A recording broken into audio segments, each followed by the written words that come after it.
This is Duke University.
Ladies and gentlemen, I ask that you please rise. On behalf of the faculty and staff, I present to you the Fuqua School of Business Master of Management Studies class of 2017.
Please be seated.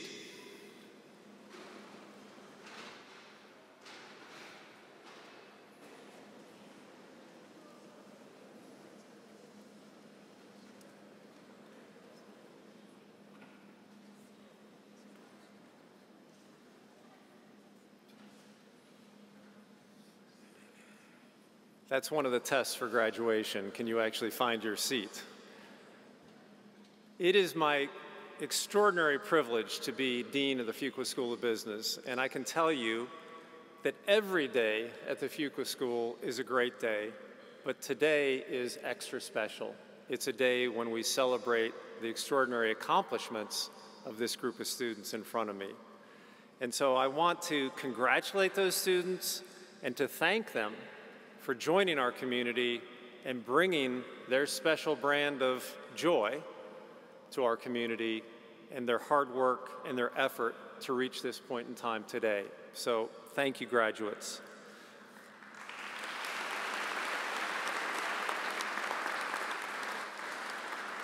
I also want to acknowledge the friends and family of the graduates that are here with us today. And the fact that you can join us on this very special day makes it even more special.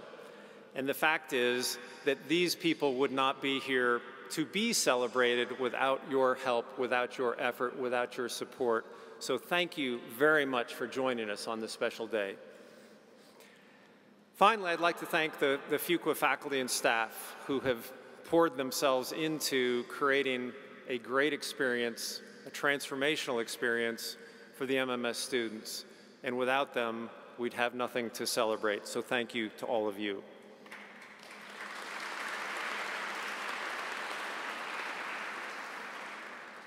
I'm going to jump right into acknowledging the faculty in a more direct way, which is to celebrate the Faculty Teaching Excellence Award winner. The MMS class chose Jillian Popadek.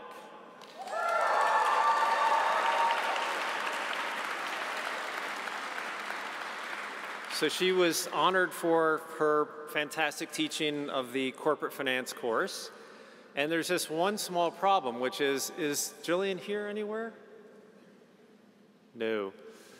She's not here, but I hope you'll forgive her. She is due literally any moment with her baby. And so she asked forgiveness from all of you, but is humbled and honored to be acknowledged by this award. And we're so glad to see her recognized and wish her the very best with the delivery of her new baby.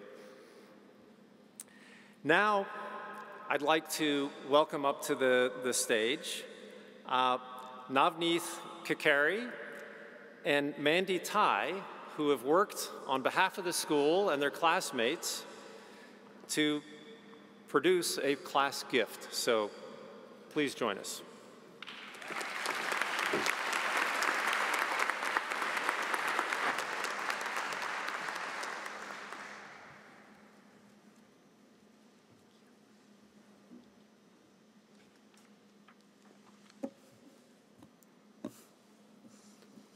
On behalf of the class of 2017, we would like to present this check to Dean Boulding to show our support for the Fuqua School of Business. This gift to the Fuqua Annual Fund will help support the highest priority needs of the school, such as scholarship, global initiatives, and faculty research. This was a remarkable year. We raised $3,830 with a 100% participation rate from our class. Yeah, it's 100%. We are the first Master of Management Studies class that achieved full participation rate at Fuqua, breaking several records along the way. Thank you to the class gift campaign team, Chap, Reed, Nav, Ashley, Diksha, Aditya, Swan, and Evan for the constant striving for the goal. Class of 2017, all 116 of you out there. Thank you for your support and participation. We wanted to leave a legacy for our class at Fuqua, and we did. It is a big deal. 100%, hashtag I did you? Thank you.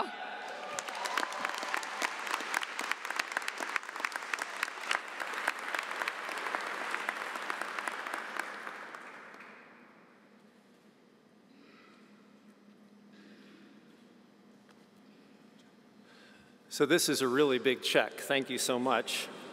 The 100% participation is just phenomenal, and we're so grateful that you have decided to give back to the school at that level. It just says that you're very, very special leaders who want to invest in the people who will follow you, and surely there will be great students who do follow down your path. So thank you very much. Now I believe that Navneet is better known as the Navinator, is that? So thank you. I just wanted to work that into the ceremony. Thank you so much.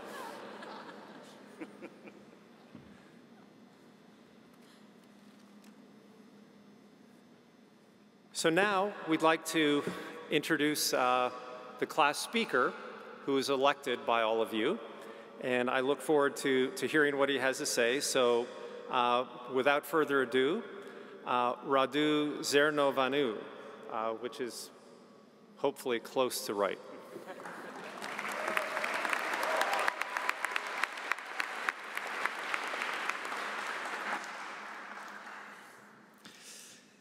Hello, everyone.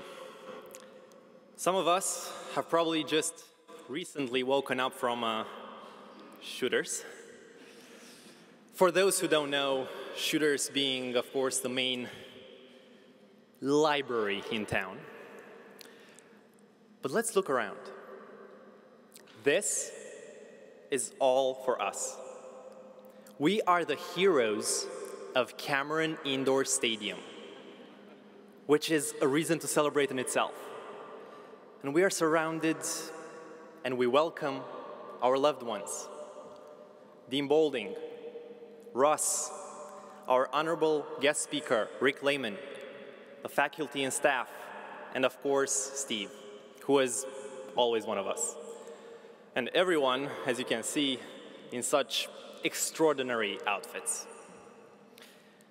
And that is because of everything we have achieved.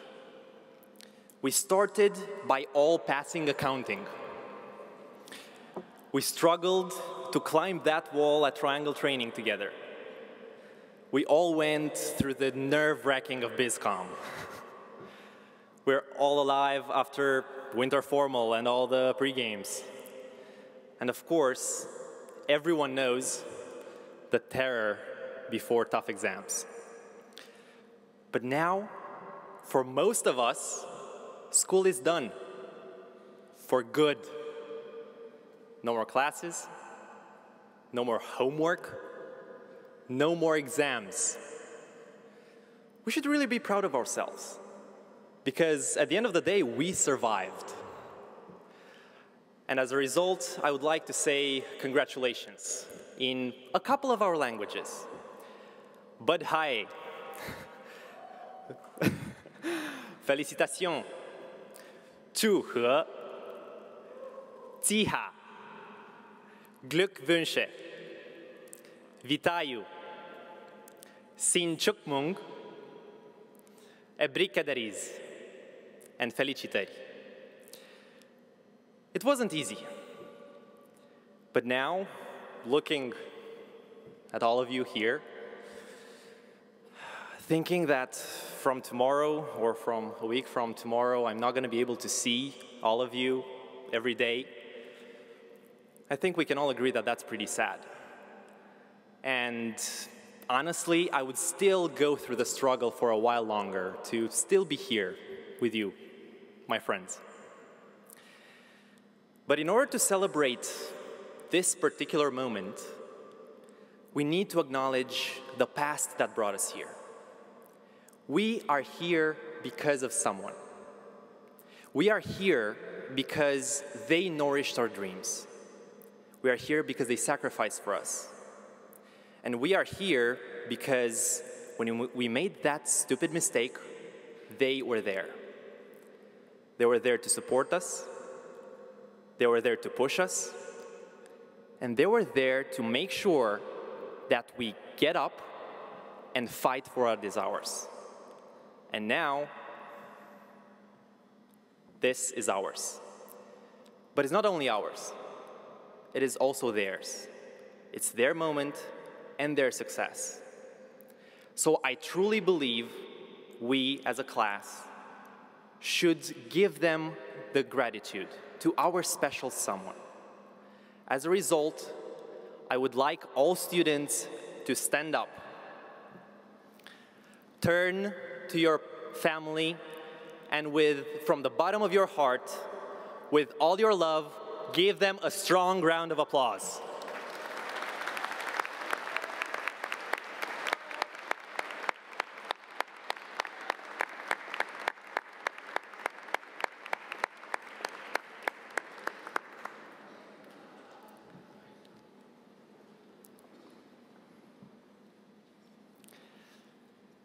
To my parents, to all the families present here, and also through the live streaming, but also to the ones who are not amongst us and are watching us from above, thank you.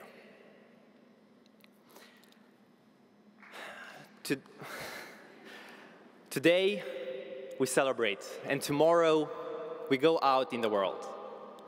We go out in an exciting, beautiful world full of opportunities, but also a world of war, terrorism, hate, discrimination, and intolerance. And one of the main causes for such a troubled world is simple: ignorance, in all its forms. But here I want to refer to the ignorance that is due to self-limitation.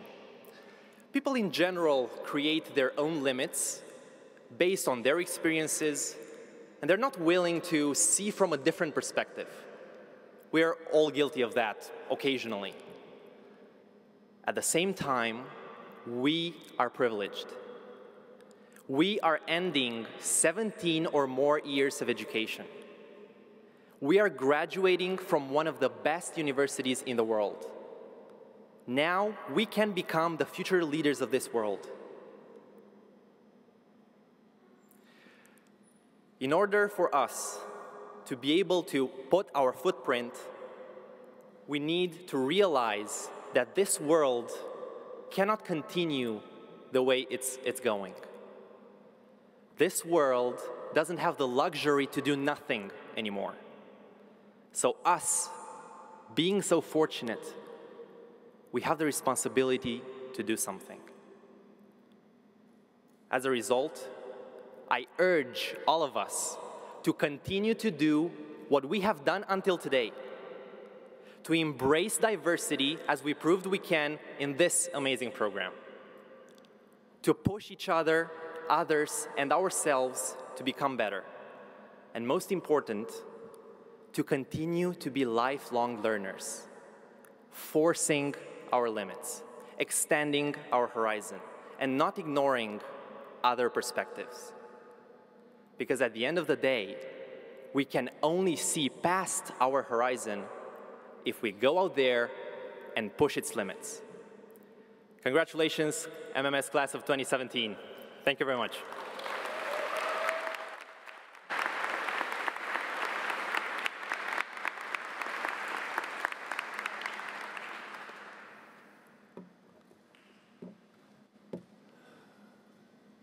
So, Radu, thank you for giving voice to and embodying the values of Team Fuqua and what we aspire for all of us to experience. It is now my pleasure to introduce the commencement speaker, Rick Lehman.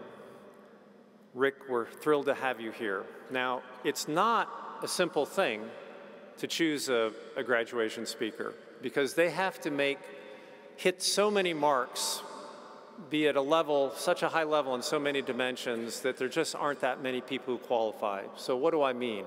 You need someone who has accomplishment, because we want someone that you can see and see yourself reaching that level of accomplishment some years from now. We want someone who's had remarkable experience, and from that experience has the ability to extract wisdom. We want someone who has done things the right way in reaching that level of accomplishment, in generating those experiences, so that that individual can share with you some advice about the kind of path that is the path better chosen rather than the path that you might just slide into. Rick is unbelievably well placed to do all those things. But at Duke, we also have one other dimension that we like to check the box, which is we like our graduation speaker to have a Duke connection. So let me start with that. Rick easily checks that box. He has an undergraduate degree from Duke. He has an MBA from the Fuqua School. His wife has a Duke degree. 2 of his children have a Duke degree. He is Duke through and through. If you prick him, he does bleed Duke blue. He also serves on our Board of Visitors. And so for the last 15 years, he's been a trusted advisor for the school, and not just giving the advice, but rolling up his sleeves and doing anything that we ask to help us achieve our goals of becoming the very best in the world. And so we're deeply appreciative that yet again, Rick has rolled up his sleeves and chosen to give us help. What he's done during his career is he's had a 30-year career in investment banking. From 2005 to 2009, he served as the global head of investment banking for UBS, overseeing over 2,000 bankers. And from then, he moved to Moelis & Company, where he currently occupies the role of vice chair. So he has had an incredible career of success and accomplishment, and he's done it the right way. As I've heard him talk previously to our students, he understands that when you're on Wall Street, you cannot let dollars get in the way of your integrity and your vision for how you will do things where you feel good about your job, you feel good about your ability to help others. And so without further ado, Rick, we're so happy to have you here as a role model and example that we want to set for our students.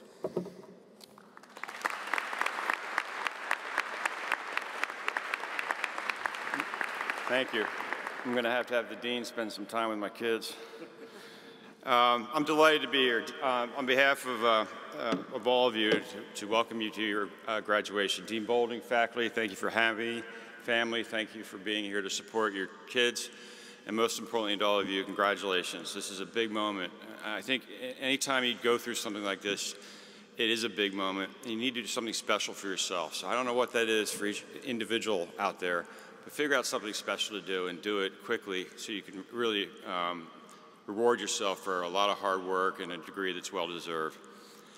This is a great thrill for me. I mean, you can't even put this on your bucket list, speaking at Cameron Indoor Stadium. I mean, how do you do that? Who would have thought a kid that graduated from Duke in 1984 with a 2.9? I don't think Dean Boulding knew that. I think I had a 3.7 at Fuqua, so I made up for it. But yeah, I had a 2.9, and here I am speaking at Cameron Indoor Stadium. And per the student speaker, I'm still learning. I learned something today, which is you should probably wear socks when you're sitting up on the podium at graduation. So what are we going to talk about today? Throughout my career, I've just noticed some things that people do that don't make a lot of sense. And as I accumulated these things, I've developed a presentation that I give to all of our incoming associates and analysts at Moelis & Company and prior at UBS. I call it my 10 tips for success. They're really not the kind of thing you learn in a classroom or in a training program, but they're the kind of thing that if you don't catch on to them, they can hurt your career. So here we go. I'm going to go through my top 10 tips. And the first one is take notes. I notice you don't have pen or pencil or paper, so you don't need to do that. But you're going to go into life as the junior member of the team. The junior member of the team takes notes in a meeting. I cannot tell you how many meetings I go to, and I'm not taking notes anymore. where I expect the junior member to take those notes and they don't do it. So grab a pen, get a good notebook, and make sure when you're on your next job, wherever that is, you're taking notes. As an aside, when I give this presentation to the incoming class, the college, the analysts who have just come out of college, they grab their pen and they're taking notes right away. What's interesting is the MBA students just kind of sit there and stare at you. Now, they're not Fuqua students, mind you. They tend to come from schools in the Northeast that are in a division that has something to do with a plant. But anyway, just take notes.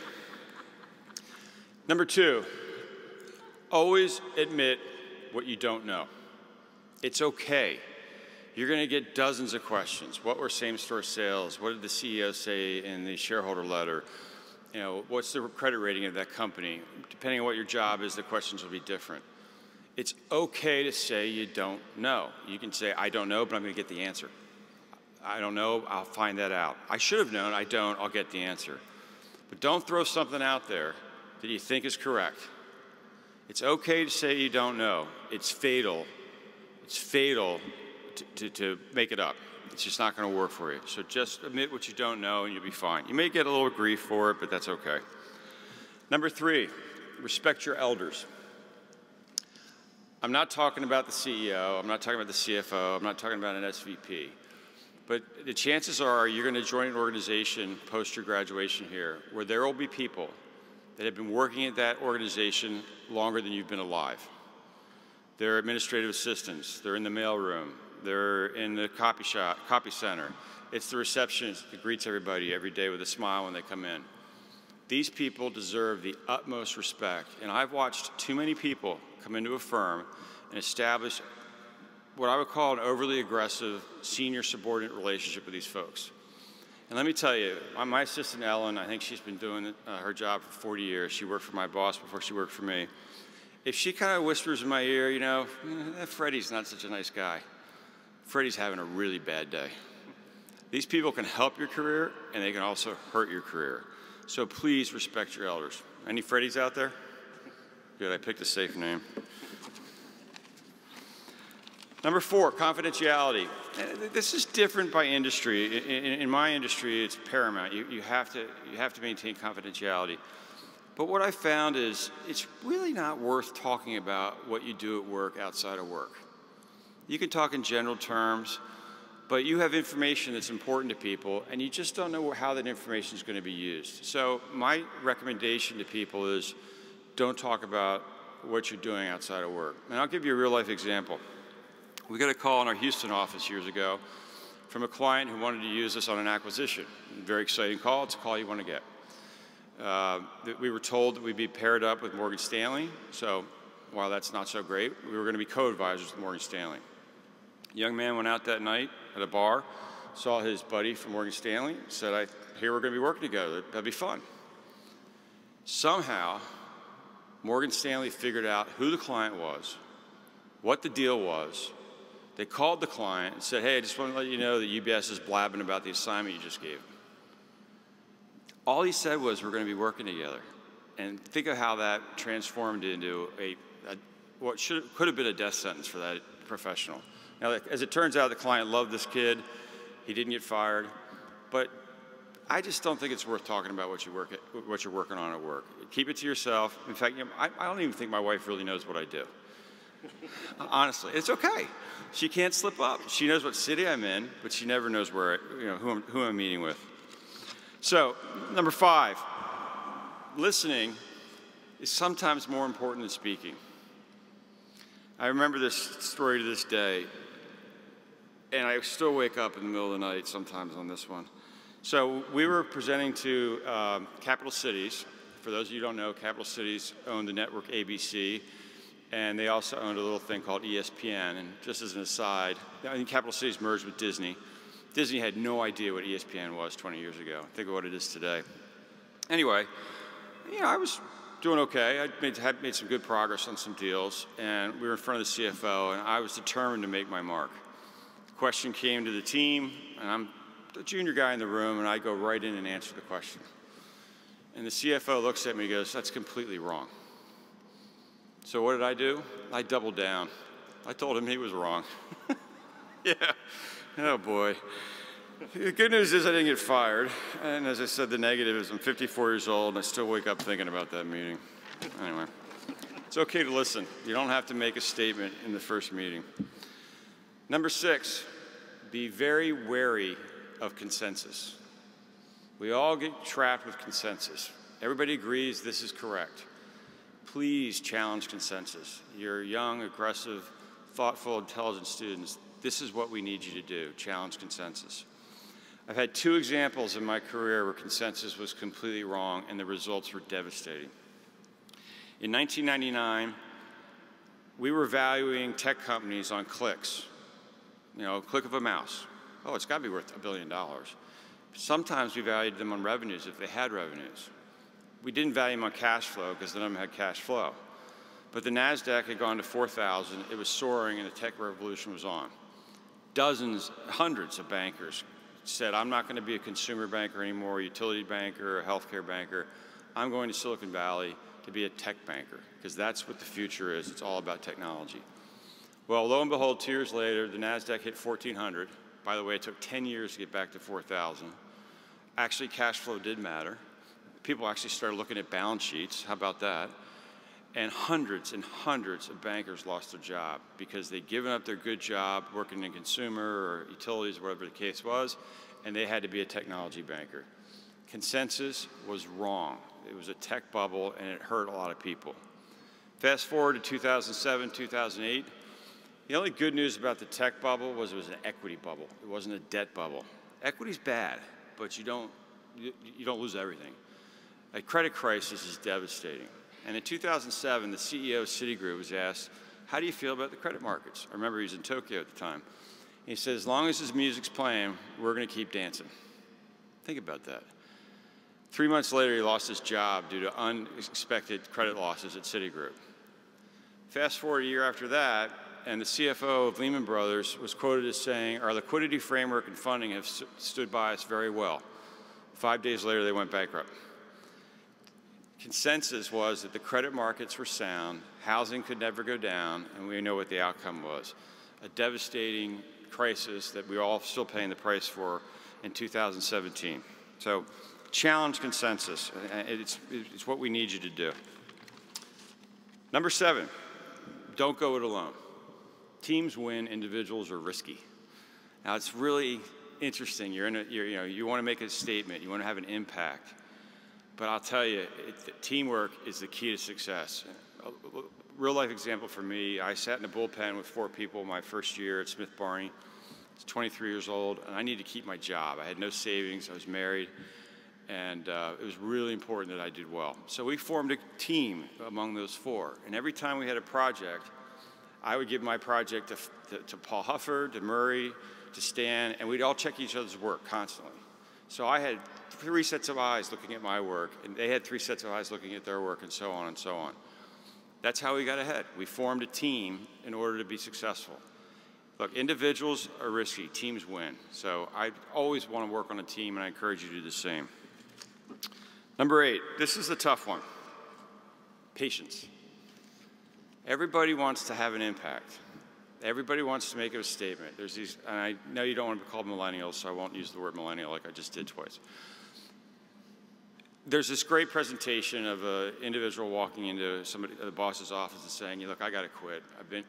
I'm not making an impact. And the response is, well, you've been here 8 months. It takes time to make an impact. Somebody very near and dear to me fell into what I call the grass is greener syndrome. She had a good job, but the grass was greener over at that job. And she started interviewing, didn't tell me, told her mother and her brother, didn't tell me, it's my daughter. And I just kept my mouth shut, and thank goodness, the people never offered her a job. She was interviewing for things, frankly, I think she was overqualified for. Now she's 3 years into her job as an associate in investment banking, and I'm not saying it's because it's investment banking that I'm proud of her, but she's killing it. She's making an impact, and to my mind, she's operating at a VP, second-year VP level. So take your time, be patient. It's frustrating because everybody wants to, get that trophy, wants to climb the peak. but you may be surprised if you take your time what comes out of it. Number 9.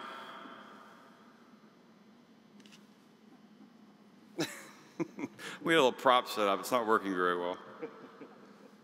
Anyway, oh, there it is. Thanks, Dean. That's my fault.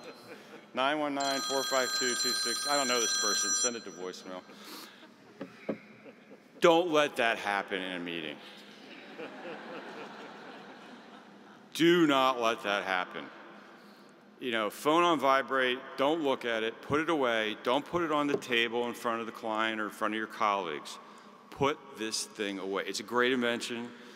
You can ask Siri what a stock price is and she'll give it to you. How that works, I'm not really sure.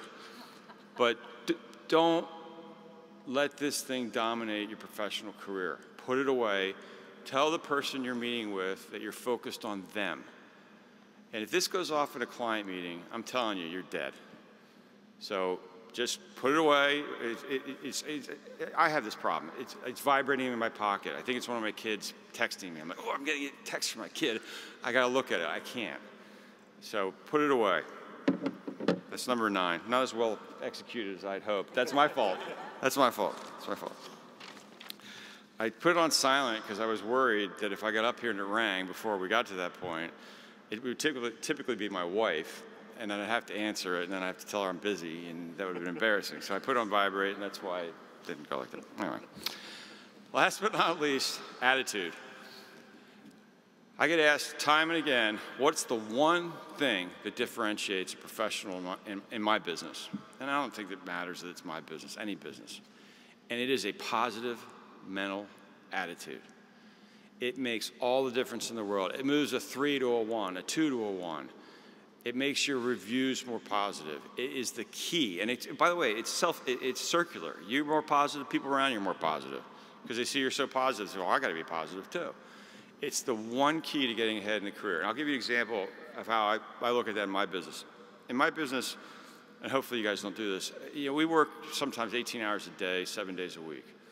Nobody wants to do that. That's ridiculous, but we do it for some reason. So it's Friday afternoon, you get a call from a client saying, I need you to work 24/7 the next 3 days. I need you in my office Tuesday morning. And all of a sudden you go, oh, that's great, because I just got a piece of business. And then you go, oh, God, that's awful. I got to call the junior team and tell them they're not going to the beach this weekend. So these folks are 30 minutes from hitting the shuttle bus out to the Hamptons, and you got to blow up their weekend. You don't want to make that call, but you have to make the call. The client's told you, you need to be there on Tuesday with a full deck. You make that call to that junior person, and you say, I'll use Freddie since I picked on him earlier. Freddie, I'm sorry. I got to blow up your weekend. We're running full steam from here on till Tuesday morning. Freddie says, hey, not a problem. Let's get on it. When do you want to meet? That statement alone is going to move that person to the front of the class. So positive mental attitude makes all the difference in the world. So there they are, my top 10 tips for success. Something to think about, hopefully something to learn a little bit about as well. And then on closing, I would say congratulations. You should be very proud of yourself. Do something special for yourself. I will likely be at Shooters on Saturday. If any of you are there, please stop by and say hello. And let's go Duke. Thank you.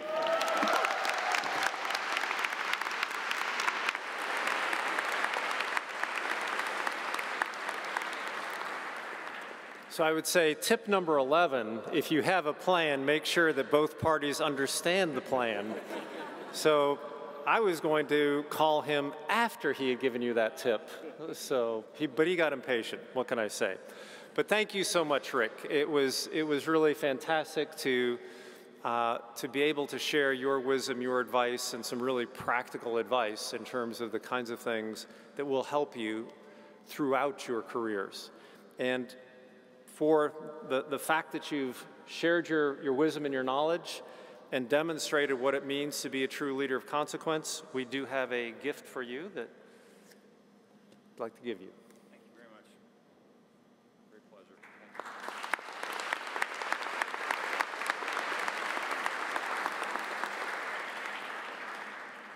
So we now move into the portion of the graduation ceremony where we begin to recognize the graduates, and I'd like to ask Russ Morgan to step forward.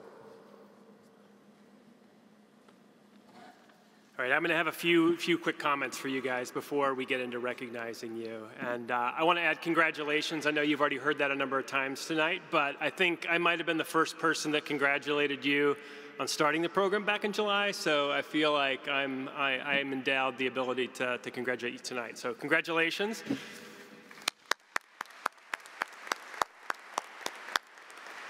So I don't know how all of you feel, but it's hard for me to believe it's already time for all of you to graduate. It's the 10 months that we've had have gone by so fast, but for me it's gratifying to reflect on your experience and know that you've done so much over the time that you've spent with us.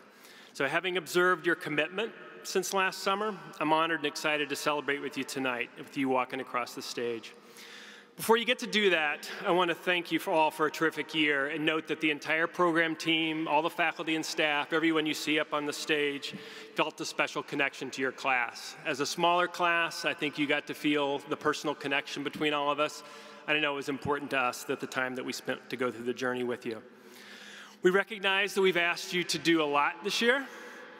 And while you may have been uncomfortable at times, and I know in speaking to some of you, you were uncomfortable the entire time over that 10 months, but we've pushed you hard because we believed in you and we knew what you could become. We believed in you first because we saw your raw potential when you applied to come to Fuqua, and we believe in you even more so now that we've seen what you can do when you're at your best. Your best is amazing, and we hope that your Fuqua experience helps you to spend all of your time at that level. Just as you faced and overcame challenges this year, I recognize life is not always perfect, and there may be times when you're challenged again. But on those occasions, I'm comforted to know that you have close bonds with all the people that are seated around you, and you can call on them at any point. So that closeness for me is the defining association I have for your class. You're not just students in the same cohort. You're close friends, and you've been great partners with us for the last year. I think that's helped you get the most out of each other, work together collaboratively, and embrace the Team Fuqua culture. You've done that well, and I want to congratulate you again, and thank you for making a special year for all of us.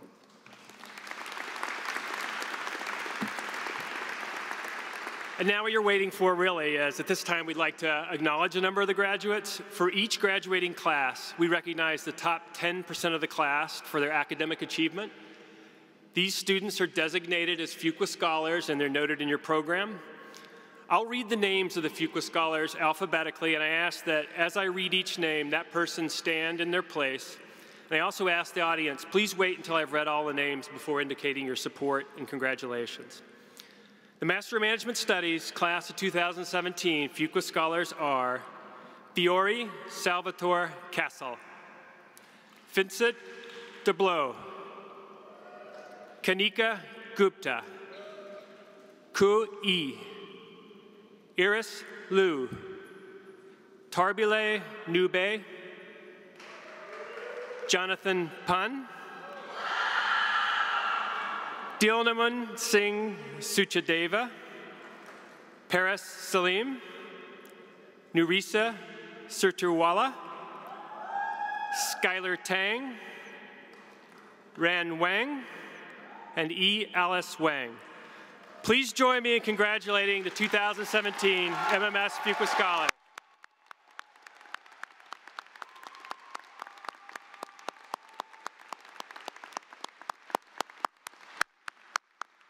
All right, you may be seated. We'd also like to recognize the students who served in leadership roles for the class. Would the students who served on the MMSA and as club presidents and judicial representatives please stand to be recognized as well? Great. Please join me in thanking them for their service.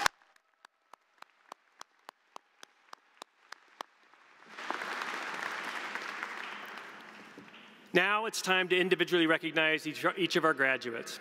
We're going to ask each of our graduates to come forward and be recognized and be congratulated by Dean Boulding, Rick Lehman, and me. Would you please step forward to congratulate our graduates? At this time, I'd like to ask Steve Mizuraka, Director of the MMS program, and Lisa Thompson, Associate Director of MMS Career Services, to come forward and read the names of our graduates.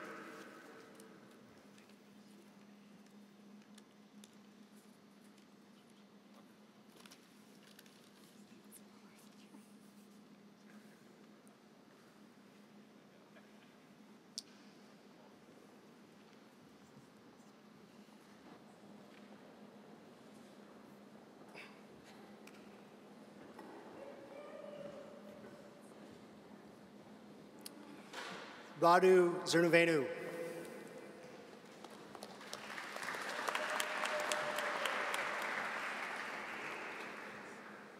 Mandy Tai.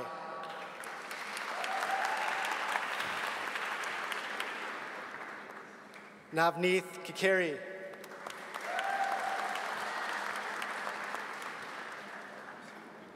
Janli Agbayani.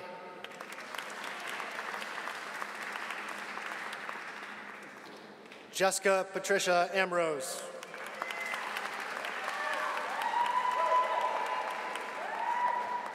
Ashley Maureen Barrett.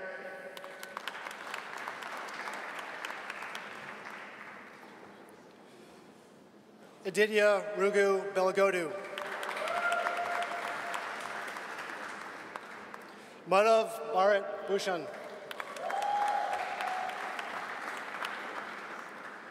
Connor Brigham Bice. Zach Bowden.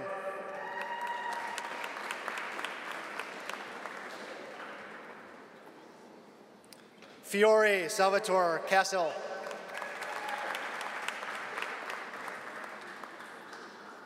Anson Chin.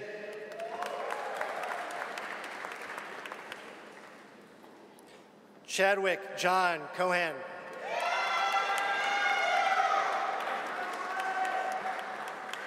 Valerie Milena Daman.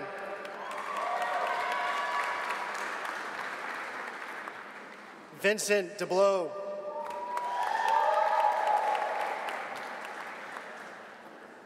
Varun, engineer.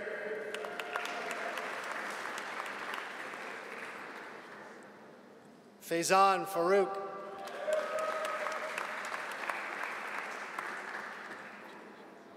Miha Filipchek.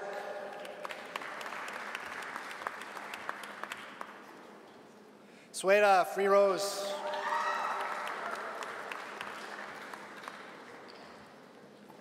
Courtney Helen Gardner.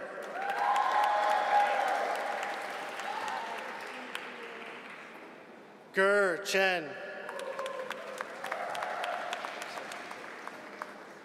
Madison Faith Granger.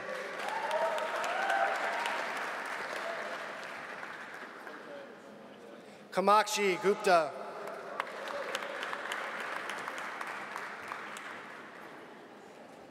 Kanika Gupta.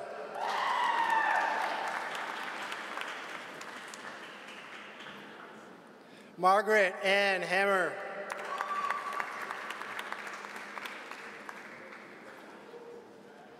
Zitong He.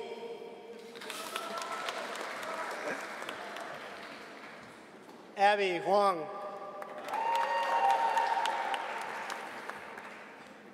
Eric Hu.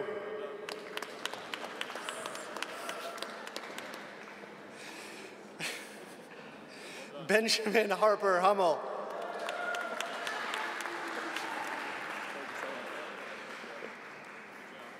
Gökçe İçmez.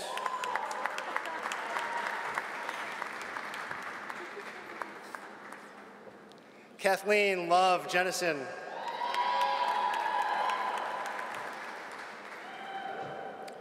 Morgan Allen Jones.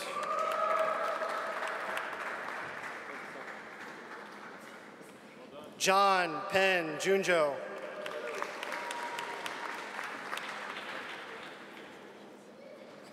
Catherine Lee Kabovic.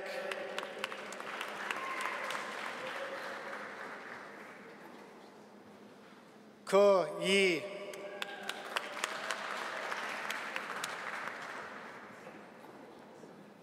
Ryan Dean Kell.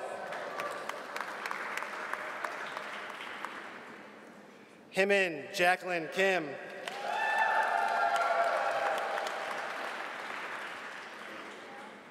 Diksha Kolakanda.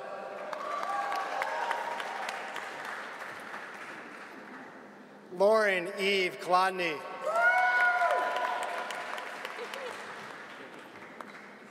Rituraj Kulkarni.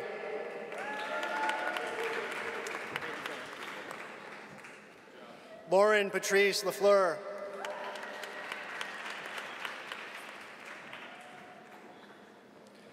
Tashi Wongmo Lama.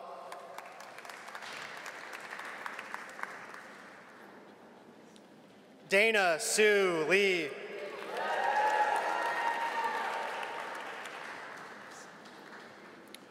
Fanglin Lee.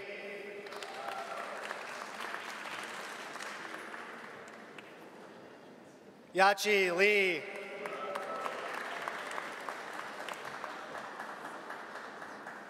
Shuang Liang.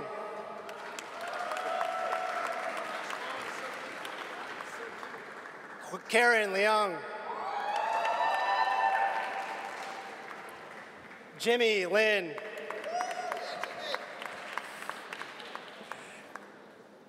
Evan Nicholas Little.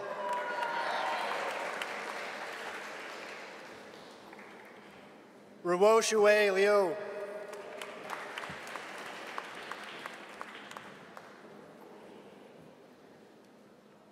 Maximilian Thomas Mangum.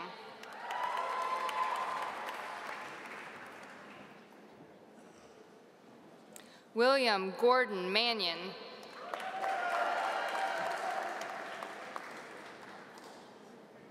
Michael Joseph Mann.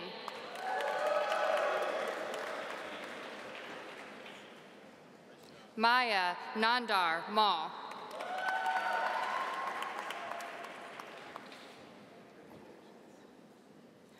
Reed Maxman.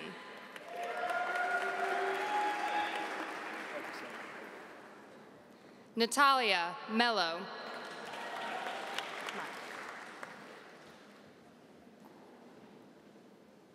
Mark Allen Mile.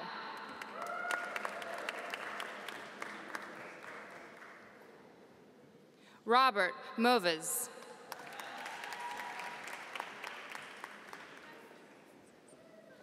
Alfred Gregory Morris.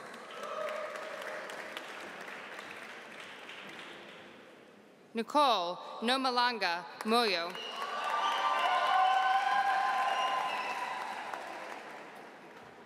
James Mukasa.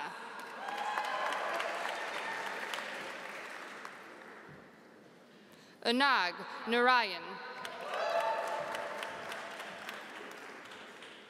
Tarbile Nube.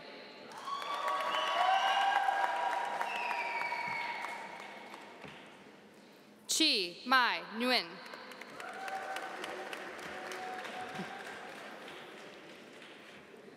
Cassandra Joy Pecht.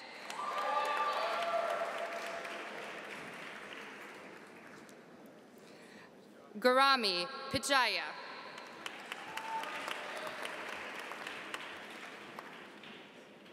Jonathan Pun.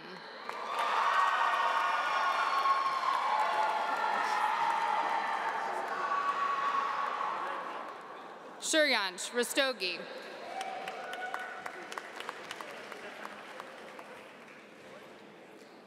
Gabriel Rivera.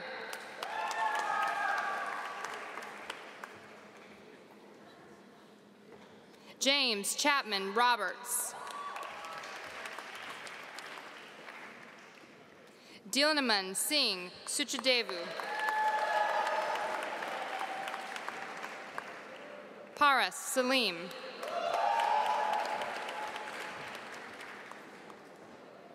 Mitchell Mak Soyasin.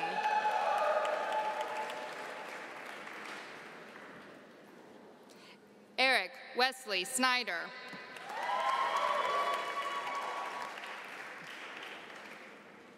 Thomas Henry Reed Shannon.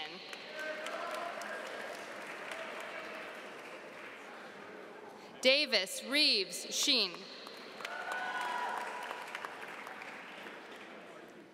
Ashna Umal Shait.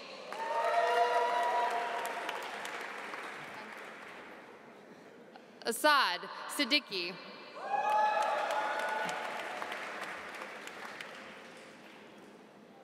Gukaran Singh.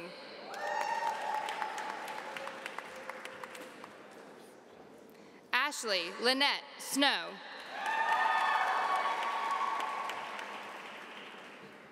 Ina Stashenko.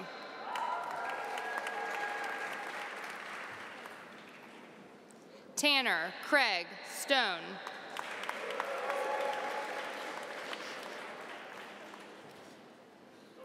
Unthara Sunder.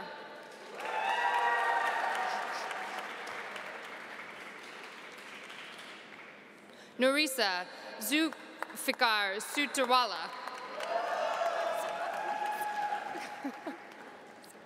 Skylar Tang.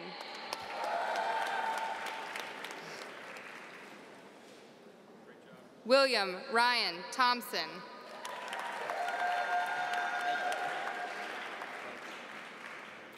Pujal Umesh Trivedi.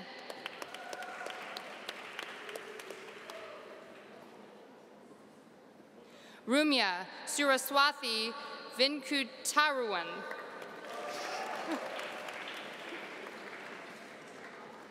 Miguel Vizareta.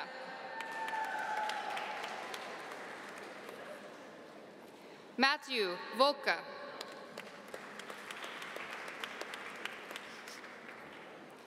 Ran Wang.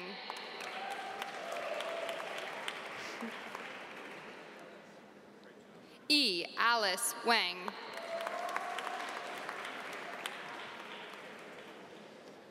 Itaman Wuramang Kolku.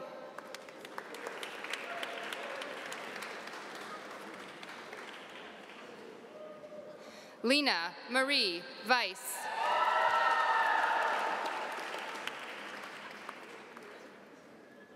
Esther Yuri Wang.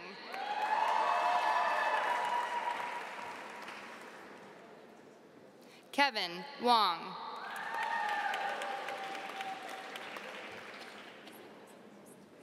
Michael Thomas Wright.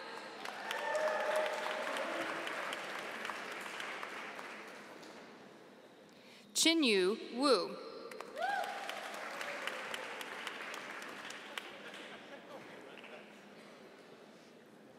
Cassie Wu.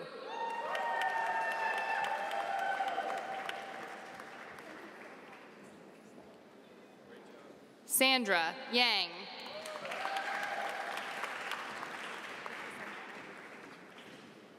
Yolanda Yu.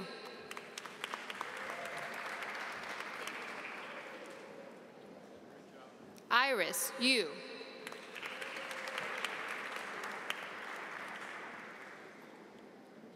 Nadia Atahir Yusuf.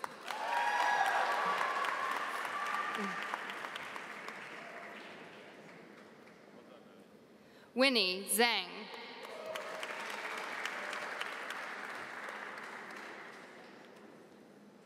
Yan Xing.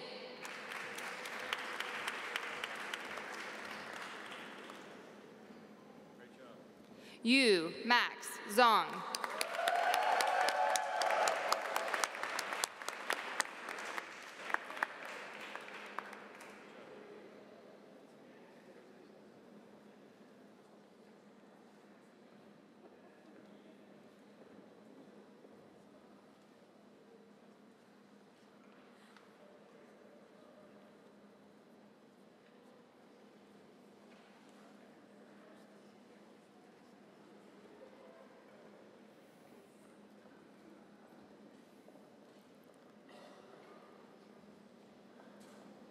Could I please ask the students to rise? And for all of us, I now present to you the Master of Management Studies class of 2017. Congratulations.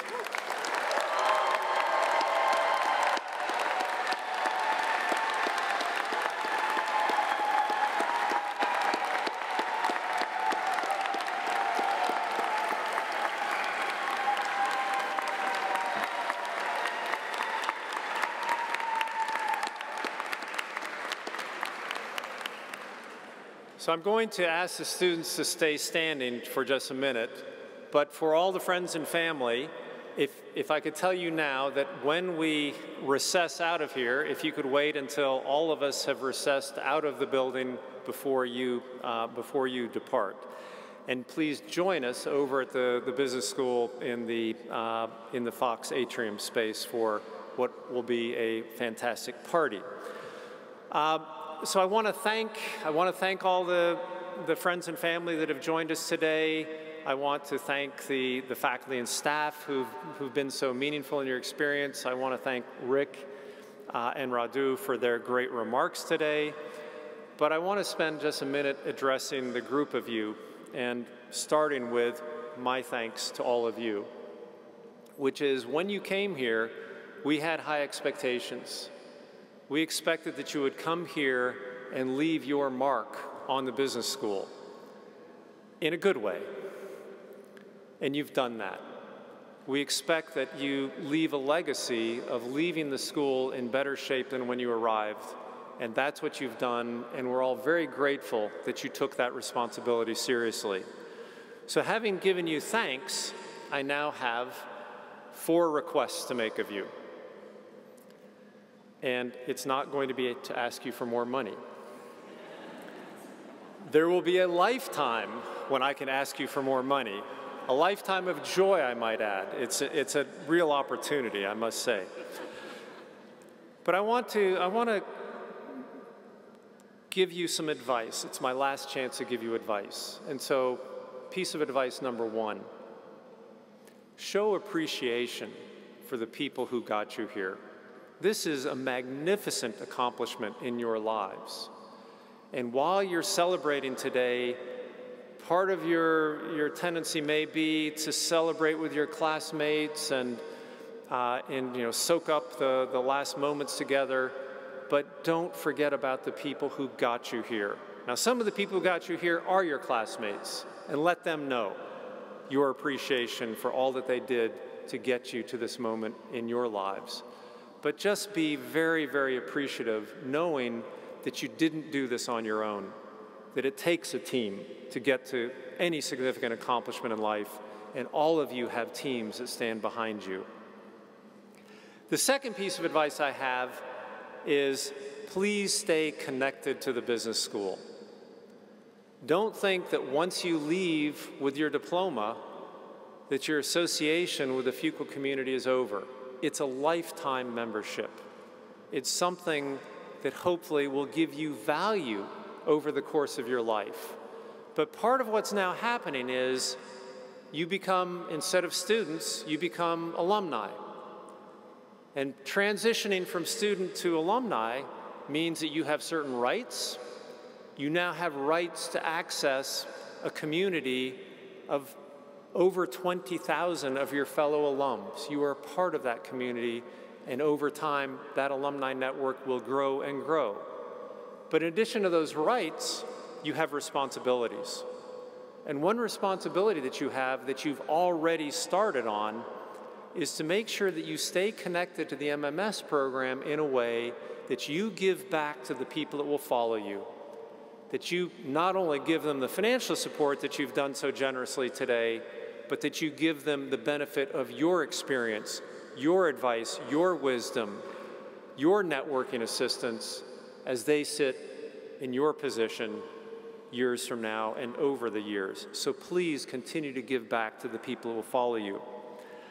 The third thing I'm going to ask of you, you may think is obvious. It'll be so easy, no problem, we'll do that. You don't have to ask. Because what I'm going to ask you to do is stay connected to each other. And you might think, of course I'm going to stay connected to these people. I've had the most amazing year with people from all over the world, and I've grown so much, I've developed so much. I'm so grateful to these people. They've brought so much meaning into my life. Of course, I'll never forget them. I'll never let those relationships decay in any way. Well, guess what? Over the next few days, all of you will be going to different places, different parts of the world, and it's going to be easy to let the relationships that you have developed, the bonds that are so strong, it'll be easy with inattention to have those bonds dissipate. So give attention to your classmates. Take advantage of the fact that you'll be going literally everywhere in the world after graduation and visit each other. You can go anywhere you want in the world now, and hopefully you'll get a free, free place to stay, free food. Do that. Stay connected. The last thing is really the most important. It's, again, our expectations of you, which is we want you, having made a difference in your own lives, of all of you in front of me, now it's your job to go out and make a difference in the lives of others, to take seriously this leadership obligation that comes with the opportunities that you will now have. And you might remember that we have a saying here that your success is our success. And so what we wish for you is that you have lives of success, you have lives of happiness, because your success is our success, your happiness is our happiness. So, very small ask, go out and be the kinds of leaders of consequence that the world so badly needs. So thank you all.